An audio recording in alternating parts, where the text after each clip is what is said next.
More classified documents, another investigation, but this time it's a different president, the current one, but also why his case is different than the one playing out at Mar-a-Lago.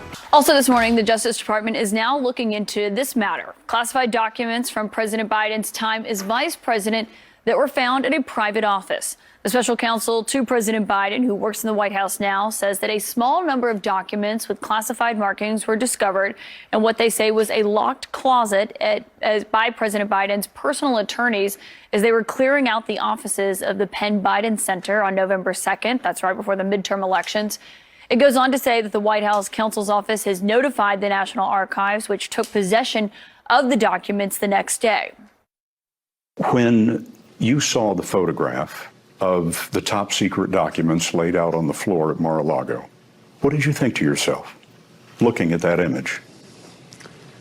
How that could possibly happen, how anyone could be that irresponsible. And I thought, what data was in there that may compromise sources and methods? By that I mean names of people who helped, or et cetera. And it's just totally irresponsible. Worst case scenario is, because this is going to happen, they're going to look at what was the subject matter of the documents. They're going to look at what it pertained to. And if it turns out that at a time when he was not in office, he had classified documents related to China or the Ukraine or any of the entities that paid his son, millions of dollars as a lawyer during that time, people are going to take that politically and run with that ball. And it's just not a good look.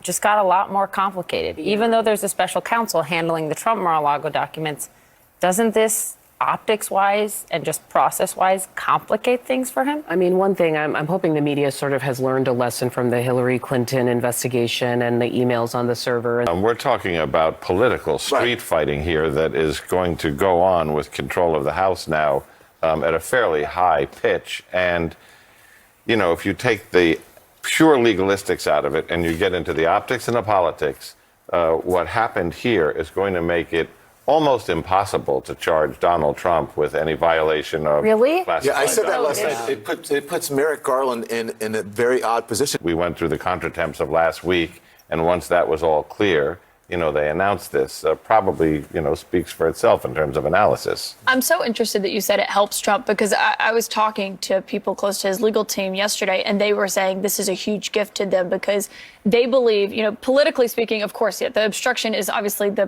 big part of the Trump story. He resisted for so long, turning them over.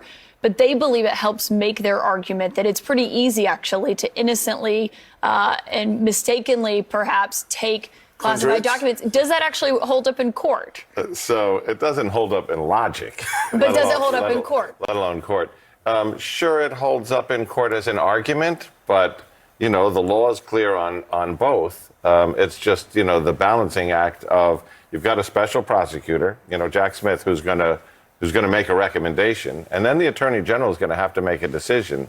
And these developments have put him in a very awkward place in terms of. And this is not his only legal trouble. There's the fake electors. There's things going on in Georgia. Yeah. So in context, in some measure, it's his more minor issue. Exactly.